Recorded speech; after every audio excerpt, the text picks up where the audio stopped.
আসসালামু আলাইকুম। Oracle database workshop 1 এর প্রথম সেশন ওরাকল ডাটাবেস স্ট্রাকচার। এই ওরাকল ডাটাবেস স্ট্রাকচারের মধ্যে আমরা দেখব যে আসলে দ্য স্ট্রাকচার অফ ওরাকল ডাটাবেসটা ভিতরে কি কি কম্পোনেন্ট আছে এগুলো আমরা দেখব ইনশাআল্লাহ। এটা একটা ফুল কোর্স, এখানে টোটাল 18টা সেশন আছে এবং এই 18টা সেশনের মধ্যে আমাদের ওরাকল ডাটাবেসের ওয়ার্কশপ 1টা কভার করবে এবং এই কোর্সটা করার পর আমরা পারবো কি পারবো যে install, create and administrator Oracle database 10G enterprise edition এবং ডাটাবেস কিভাবে কনফিগারেশন করতে হয়, ব্যাকআপ এবং রিকভারি স্ট্র্যাটেজি কি থাকতে পারে এগুলো ইমপ্লিমেন্ট করতে হয় এবং কোন ডাটাবেস এবং কোন ডাটাবেসে কোন প্রসিডিউরগুলো কিভাবে চলতেছে সেগুলো মনিটরিং করতে পারবো।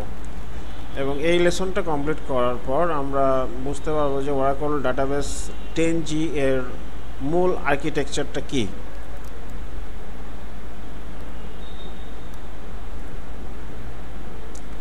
তো আমরা এর আগের সেশনে দেখছিলাম যে কিভাবে ওরাকল ডাটাবেসটা ইনস্টল করতে হয় এবং this is very easy, just next করলেই ডাটাবেসটা ইনস্টল করা যায়। এটার মধ্যে তেমন কোনো ট্রিকি পার্ট নাই। তো ওরাকল ডাটাবেস ছাড়াও আরও অন্যান্য ওরাকলের অন্যান্য প্রোডাক্টসগুলো আমরা এখানে দেখতে পাচ্ছি। Oracle application server, applications, collaboration suite, developer suite এবং ওরাকল সার্ভিস রয়েছে। তো ওরাকল ডাটাবেসের মধ্যে এখানে 10G এর জি মানে কি? জি মানে হচ্ছে grid. G stand for grid. ধরেন এটা হচ্ছে একটা grid, storage grid, database grid, application grid, আর এটা হচ্ছে grid control. That means storage, database এবং অ্যাপ্লিকেশনের ফুল জিনিসটা এই জি বা grid control Oracle database 10G একাই ম্যানেজ করে।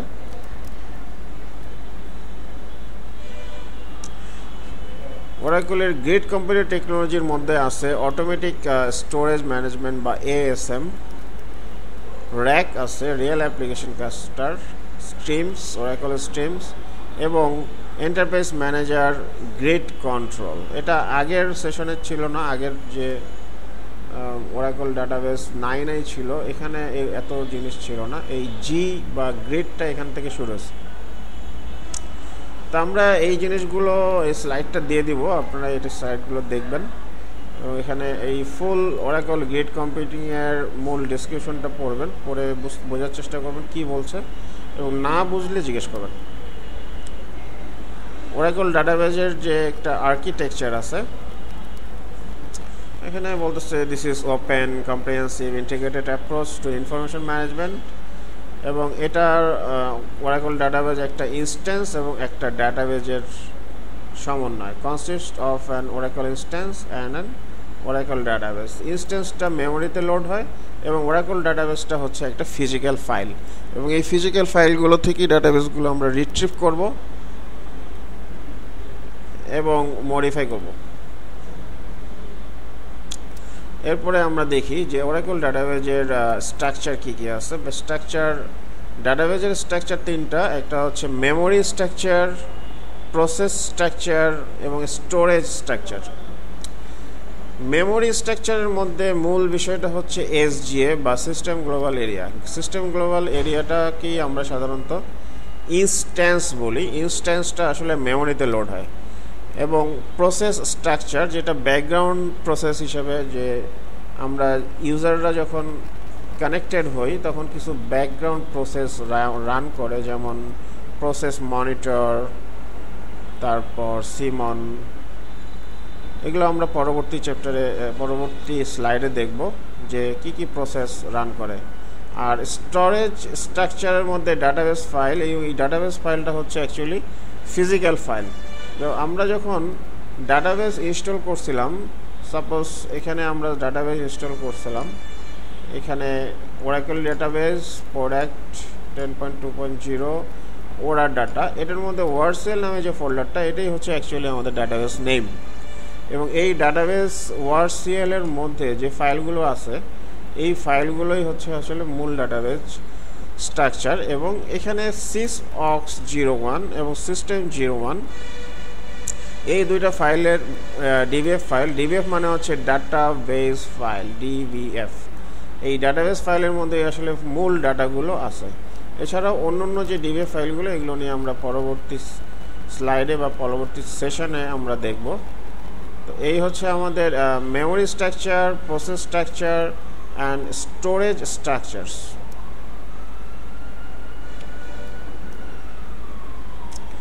তো যে সার্ভার প্রসেসগুলোর কথা বললাম যেটা মেমোরিতে লোড হয়, একটা হচ্ছে পিজিএ, এবং পিজিএ মানে হচ্ছে প্রসেস গ্লোবাল এরিয়া, প্রসেস না, program global area, PGA program global area. এবং এই পিজিএ এর মধ্যে কি কি জিনিস আছে সেটা হচ্ছে শেয়ার্ড পুল, সবচেয়ে ইম্পর্ট্যান্ট, ডাটাবেস বাফার ক্যাচে সবচেয়ে ইম্পর্ট্যান্ট, রিডুলক বাফার এটাও সবচেয়ে ইম্পর্ট্যান্ট। স্ট্রিম পুলটা খুব কম কাজে লাগে। লার্জ পুলটা অ্যাকচুয়ালি ইউজ হয় ভিডিও বা ছবির ক্ষেত্রে, বড় বড় ডাটার জন্য। আর জাভা পুলটা হচ্ছে এটা অলরেডি যে কোনো ওরাকেল ডাটাবেসের সাথে জাভা ইনস্টল করাই থাকে, এবং এটার জন্য কিছু মেমোরি দিতে হয়। এখানে সাপোজ 20-25 মেগাবাইট মেমোরি দিলেই এটা কোনো সমস্যা করে না, এবং এটা চলে সাধারণত জাভা ভার্চুয়াল মেশিন বা জেভিএম এর মাধ্যমে। আর stream pool is used by Oracle streams. আমরা মূল ডাটাবেজের স্ট্রাকচারটা দেখব পরবর্তী স্লাইডে।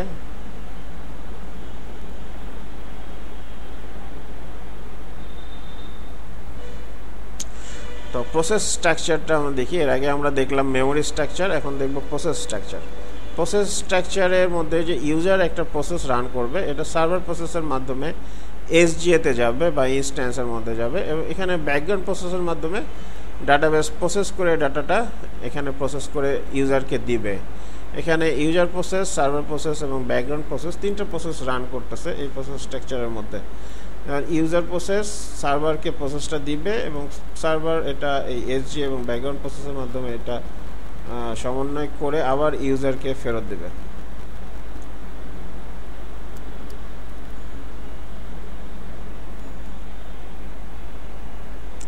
তো এর আগে যেটা বলছিলাম যে PMON, SMON, DB writer, checkpoint, log writer এবং আর্কাইভ। তো সিস্টেম গ্লোবাল এরিয়ার মধ্যে যে এর আগে দেখলাম যে আমরা ব্যাকগ্রাউন্ড প্রসেস, যে শেয়ার্ড পুল, জাভা পুল, এই যে কাজগুলো এরা অ্যাকচুয়ালি ঠিকমতো করতেছে কিনা, ডাটাগুলো ঠিকমতো সেভ করতেছে কিনা, ডাটাগুলো রিট্রিভ করতে পারছে কিনা, এই জিনিসগুলো মনিটর করে পিমন এবং এসমন বা প্রসেস মনিটর। বা আচ্ছা, এটা আমরা পরবর্তী স্লাইডটা যাই।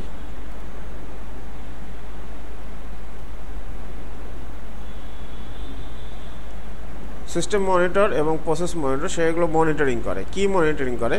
যে ডাটাবেস রাইটার ঠিকমতো ডাটাবেসটাকে রাইট করতে পারছে কিনা, এবং প্রত্যেকটা ডাটাবেস রাইট করার সময় একটা চেক পয়েন্ট ইস্যু করে।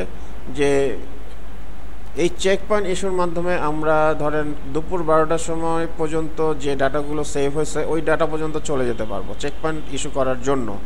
যেহেতু চেক পয়েন্ট ইস্যু করে, প্রত্যেকটা চেক পয়েন্ট প্রত্যেকটা সেকেন্ডে বা প্রত্যেকটা মিনিটে চেক পয়েন্ট ইস্যু করে, এবং এই প্রত্যেকটা সেকেন্ড বা মিনিটে ইস্যু করার কারণে আমরা নির্দিষ্ট টাইম এবং নির্দিষ্ট ডেটের মধ্যে ডাটাটাকে নিয়ে যাওয়ার ক্ষমতা ওরাকল ডাটাবেস রাখে, এবং এগুলো আমরা করতে পারবো।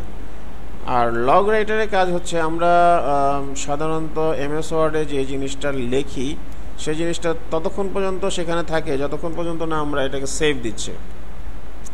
সেভ দেওয়ার আগ পর্যন্ত যে ডাটাগুলো ওখানে থেকে যায়, এই ডাটাগুলো লগ রাইটারের মাধ্যমে আরেকটা রিডুলক ফাইলের মধ্যে লেখে, এবং যে জিনিসটা লেখে এই জিনিসটা ঠিকমতো প্রসেস হচ্ছে কি না এটাও মনিটরিং করে সিস্টেম মনিটর এবং প্রসেস মনিটর। তো আমরা এইটা ফুল জিনিসটা একটা অ্যাট এ গ্লান্স দেখি।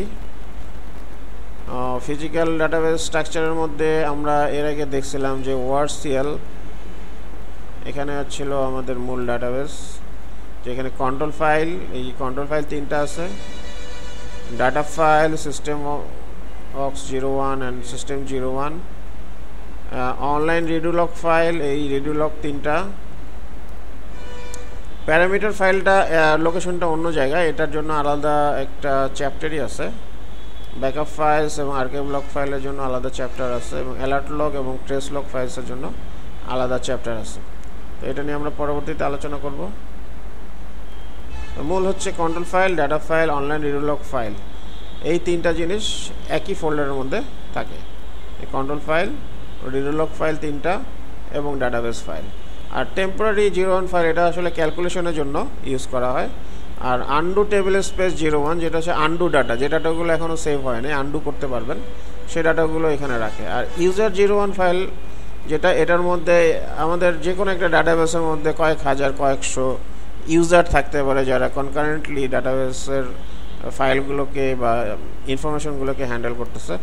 এই ইউজারের মূল তথ্যগুলো ইউজার 01.dbf ফাইলের মধ্যে থাকে। কারণ ইউজার 01 দিয়ে ইউজার 02, ইউজার 03, ইউজার 04 এরকম বানাইতে পারবেন। এটার আপনার ইচ্ছা মতো করতে পারবেন। যদি এখানে লোড বেশি হয়ে যায় তখন আমরা মাল্টিপল ডিবিএফ ফাইল তৈরি করতে পারবো।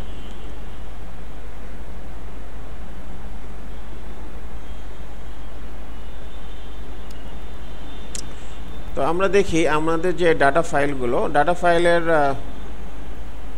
উপরে থাকে টেবিল স্পেস, মানে একটা টেবিল স্পেসের আন্ডারে একটা ডাটা ফাইল থাকতে পারে বা মাল্টিপল ডাটা ফাইলও থাকতে পারে। এখানে বলতেছে table space consist of one or more data files, একটা টেবিল স্পেসের আন্ডারে 2টা ডাটা ফাইল থাকতে পারে এবং data file belong to one table space, মানে যে কোনো একটা ডাটা ফাইল একটা টেবিল স্পেসেরই অংশ হইতে পারে। তো এখানে বলতেছে যে আমরা এর আগে দেখলাম সিস্টেম এবং সিস অক্স, যে সিস্টেম এবং সিস অক্স এই 2টা টেবিল স্পেস যেটা আছে, এই যে ডাটা ফাইল, এই ডাটা ফাইল এবং সেই টেবিল স্পেস সেম নাম, ঠিক আছে। টেবিল স্পেস আর ম্যান্ডেটরি টেবিল স্পেস এগুলো অবশ্যই লাগবে। যখন ডাটাবেস ক্রিয়েট হয় তখন এই 2টা টেবিল স্পেস অটোমেটিক্যালি ক্রিয়েট হয় এবং এগুলোকে অবশ্যই অনলাইনে রাখতে হবে।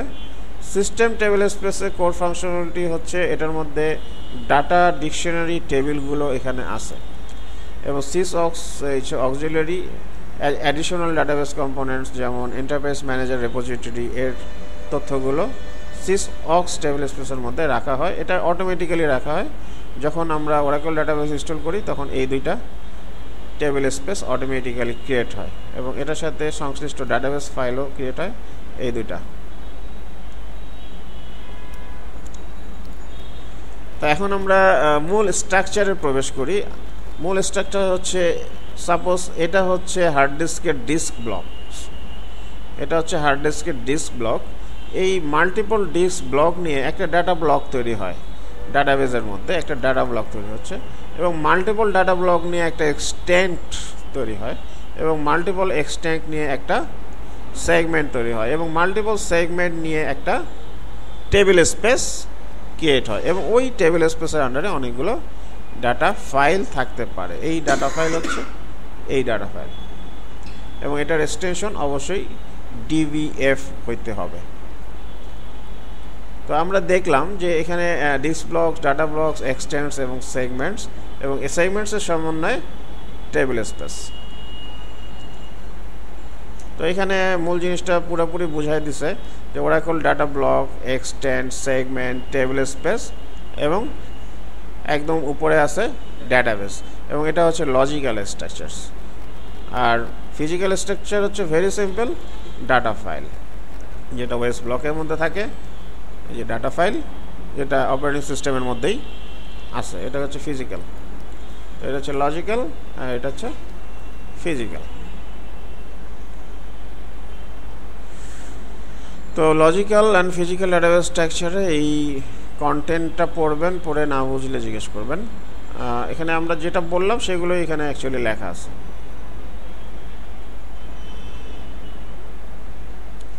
তো এখানে যেমন আমরা দেখলাম যে 2টা টেবিল স্পেস আছে, এটার মতো আমরা নিজেরাও নিজেদের মতো করে নিজেদের ডাটা রাখার জন্য আলাদা টেবিল স্পেস ক্রিয়েট করতে পারবো এবং ওই টেবিল স্পেসের আন্ডারে ডাটা ফাইল থাকতেই হবে, তার নাহলে ডাটাগুলো আপনি রাখবেন কোথায়, তাই না? যেমন ইনভেন্টরি টেবিল স্পেস একটা ক্রিয়েট করলাম, সাপোজ এখানে আমরা ইনভেন্টরি ম্যানেজমেন্ট সিস্টেমের ডাটাগুলো এই টেবিল স্পেসের মধ্যে রাখলাম, এবং এই ডাটা ফাইল যদি আপনার দেখা গেল ফিল আপ হয়ে গেছে, আরও জায়গা দরকার, 20 GB জায়গা নিয়েছিলেন, 18 GBর মতো হয়ে গেছে, তারপরে আপনি করলেন কি না আরও এটা তো এক সময় ওভারফ্লো করবে, সেক্ষেত্রে আপনি আরও 10 GB বাড়ায় নেন, 30 GB করে নিলেন, সেক্ষেত্রে এটা আপনি বাড়াইতেও পারবেন, increasing the size of A data file. এটার জন্য আমরা ইন্ডিভিজুয়াল চ্যাপ্টারে আলাদা আলাদাভাবে দেখব। তো এই ডাটাবেজের স্টোরেজ স্ট্রাকচারটা আপনাদের যে ওরাকল এন্টারপ্রাইজ ম্যানেজার 10Gর মধ্যে অ্যাডমিনিস্ট্রেশন সেকশন, এটার মধ্যে এই click the links two view detail information, database information, storage structure, database configuration, এই দুইটার মধ্যে আমরা ফুল সিনারিওটা দেখতে পারবো যে ডাটাবেসগুলো আসলে কিভাবে রান করতেছে, কোনটার প্যারামিটার কি, control file, table space, temporary table space, data file, rollback segments, redo log groups, archive logs, এগুলো ফুল ইনফরমেশনগুলো এখানে প্রত্যেকটা আলাদা আলাদাভাবে ক্লিক করে দেখবেন বাসায় বসে বসে, এবং দেখে কোনো প্রবলেম থাকলে আমাকে নেক্সট ক্লাসে জিজ্ঞেস করবেন। তো আমাদের আসলে এটা হচ্ছে ইন্ট্রোডাক্টরি ক্লাস। এই ইন্ট্রোডাক্টরি ক্লাসে ডাটাবেস স্ট্রাকচারটা বোঝাচ্ছি, এবং স্ট্রাকচারের মধ্যে মূল যে স্কিমাটা আমরা ইউজ করব সেটা হচ্ছে HR বা হিউম্যান রিসোর্স। HR নামে একটা স্কিমা ওরাকল ডাটাবেস ইনস্টল করার সময় আমরা একটা অপশনে ক্লিক করছিলাম যে ইউজিং দ্য স্যাম্পল স্কিমাস, এটা মনে আছে কি না? এই HR নামে স্কিমা, এটা জাস্ট প্র্যাকটিস করার জন্য ওরাকল কর্পোরেশন আমাদের দিয়ে দিয়েছে। তো এই ইউজার দিয়ে আমরা অনেক কাজ করব, এবং এটার স্ট্রাকচারটা এখানে দিয়ে দিচ্ছে যে job history, employees, department, jobs, এই টেবিলগুলো আছে, এবং এগুলো হচ্ছে এদের প্রাইমারি কি, ফরেন কি রিলেশনশিপ। এই যে এগুলোকে বলে ক্রসফিট, মানে কাকের পা, এই কাকের পা, এই কাকের পা দিয়ে বোঝাচ্ছে এগুলো হচ্ছে এগুলোর প্রত্যেকটার সাথে ইন্টার রিলেটেড।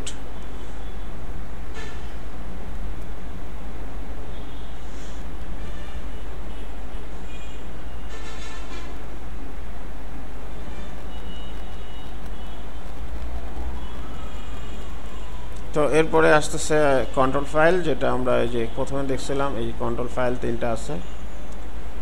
তো কন্ট্রোল ফাইলের মধ্যে কী কী থাকে? Control file contents physical database structure information, মানে ডাটাবেসটা কোথায় আছে, কোন ড্রাইভে আছে, সি ড্রাইভে, ডি ড্রাইভে না ই ড্রাইভে, যে কোনো ড্রাইভে থাকতে পারে, এটা কোন জায়গায় আছে, এটা হচ্ছে আর রিড অ্যাট মাউন্ট স্টেজ, এটা মাউন্ট স্টেজে যাতে রিড করা যায়, এটাকে মাল্টিপ্লেক্স যাতে করা যায়, record for access the database, এবং ডাটাবেসটাকে অ্যাক্সেস করার জন্য এবং এখানে ডাটাগুলো রাখার জন্য এই কন্ট্রোল ফাইলের মধ্যে অ্যাকচুয়ালি ফুল ইনফরমেশন থাকে।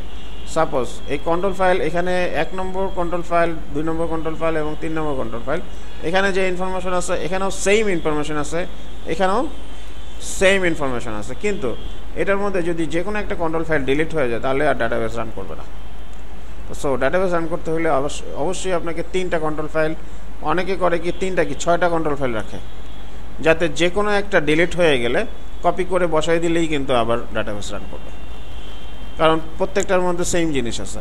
তো এই কন্ট্রোল 3টা যদি আপনার নষ্ট হয়ে গেল বা ড্যামেজড হয়ে গেল, এনিথিং হইতে পারে, ভাইরাস এফেক্ট হইলো বা এটা নষ্ট হয়ে গেল, তাহলে এখান থেকে কপি করে এখানে জাস্ট সেম নেমে কন্ট্রোল 3টা কপি করে কন্ট্রোল 2টা এখানে পেস্ট করে দিয়ে জাস্ট রিনেম করে দিলাম, তখন দেখবেন যে ডাটাবেস স্টাফ হয়ে গেছে। সো কন্ট্রোল ফাইল খুব ইম্পর্টেন্ট। কন্ট্রোল ফাইল হচ্ছে হেড, এটার মধ্যে ইনফরমেশন অনেক কম আছে, কিন্তু কোন জায়গায় কী আছে, কোনটার প্যারামিটার কত, এভরিথিং এই কন্ট্রোল ফাইলের মধ্যে দেওয়া আছে। সো এই জন্য কন্ট্রোল ফাইল যদি না থাকে তাহলে ডাটাবেস আপ হবে না বা চলবে না। তো আমরা একটা অ্যাট এ গ্লান্স দেখি যে এতক্ষণ আমরা যে জিনিসগুলো বললাম সেই জিনিসগুলোর একটা অ্যাট এ গ্লান্স পিকচার আমরা দেখতে পাচ্ছি। এটা হচ্ছে Oracle instance management. Oracle instance management মানে হচ্ছে এই যে পিঙ্ক কালারের যে পজিশনটা, এটা মেমোরিতে লোড হয়, এবং মেমোরিতে লোড হইলে এটাকে বলা হয় সিস্টেম গ্লোবাল এরিয়া। এই সিস্টেম গ্লোবাল এরিয়ার মধ্যে শেয়ার্ড পুল, স্ট্রিম পুল, লার্জ পুল, রিডলগ বাফার, ডাটাবেস বাফার ক্যাচে এবং জাভা পুল, যেটা আমরা এর আগের স্লাইডে দেখছিলাম। তো এই যে ডাটাবেস বাফার ক্যাচে, ডাটাবেস রাইটার এই ডাটা ফাইলের মধ্যে ডাটা লিখতেছে, রিডলগ বাফার লগ রাইটারের মাধ্যমে রিডু লগের মধ্যে বা এইখানে লিখতেছে, রিডুর মধ্যে লিখতেছে। আর এই ফুল জিনিসটা ঠিক মতো কাজ করছে কিনা সেটা মনিটরিং করতেছে এসমন এবং পিমন, এবং ডাটাবেস যখন রাইট করতেছে তখন এক একটা করে চেক পয়েন্ট ইস্যু হচ্ছে। এই চেক পয়েন্টগুলো আবার এই ডাটা ফাইলের মধ্যে রাখতেছে লগ হিসেবে।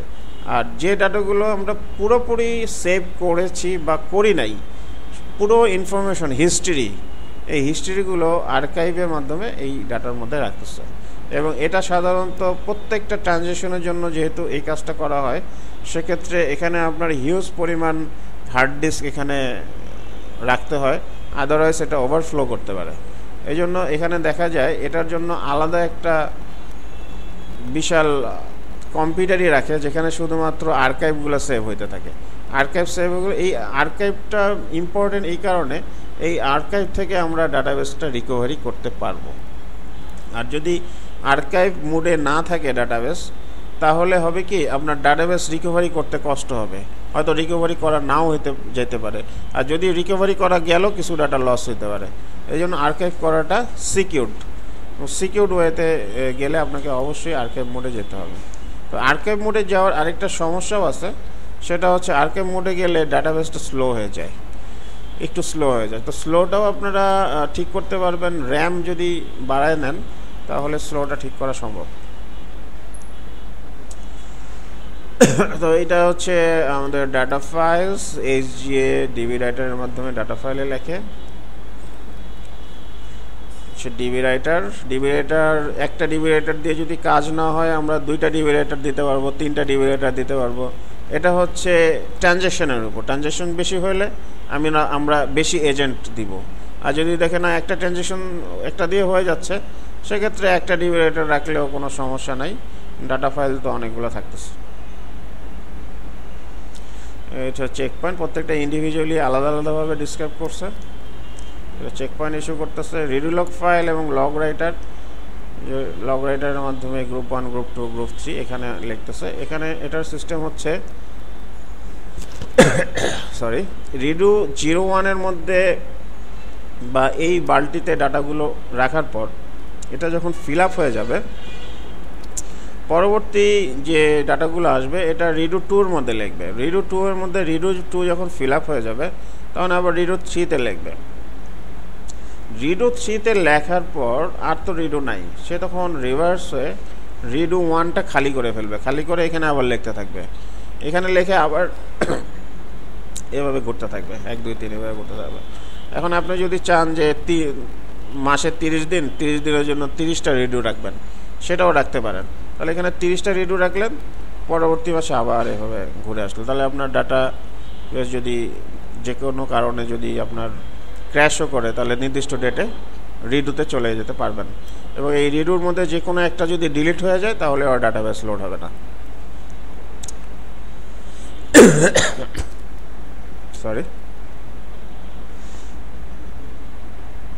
এটা হচ্ছে ডাটাবেস আর্কাইভার। এখানে মাল্টিপল আর্কাইভ তৈরি হবে এবং প্রত্যেকটা আর্কাইভ অনেক ছোট ছোট, কিন্তু সো মেনি আর্কাইভ তৈরি হবে।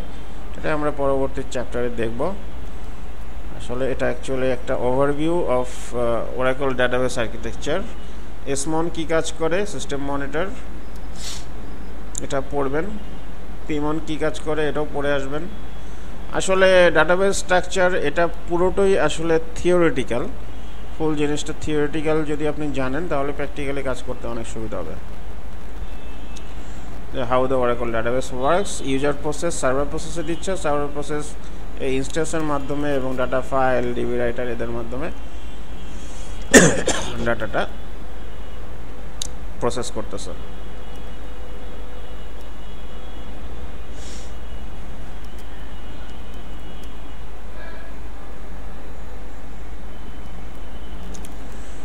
তো এই পর্যন্তই এখানে আমরা দেখলাম যে এই চ্যাপ্টারে আমরা অ্যাকচুয়ালি কি কি জিনিস শিখব। এই চ্যাপ্টারের মধ্যে আমরা পুরো কোর্স অবজেক্টিভটা বোঝার চেষ্টা করলাম যে কি কি জিনিস এটা কভার করবে, এবং শেষ পর্যন্ত এটা ডাটাবেস রিকভারি পর্যন্ত এক্সটেন্ড হবে। এবং এক্সপ্লেন ওরাকল ডাটাবেসের একটা মোটামুটি ওভারভিউ দিলাম। এবং পরবর্তী চ্যাপ্টারগুলো প্রত্যেকটা টপিকস নিয়ে, প্রত্যেকটা ক্যাটাগরি নিয়ে আমরা আগাবো। তো এখানে একটা কুইজ আছে, কুইজটা বাসায় বসে দিতে পারেন। তো আজকে এই পর্যন্তই। আসসালামু আলাইকুম।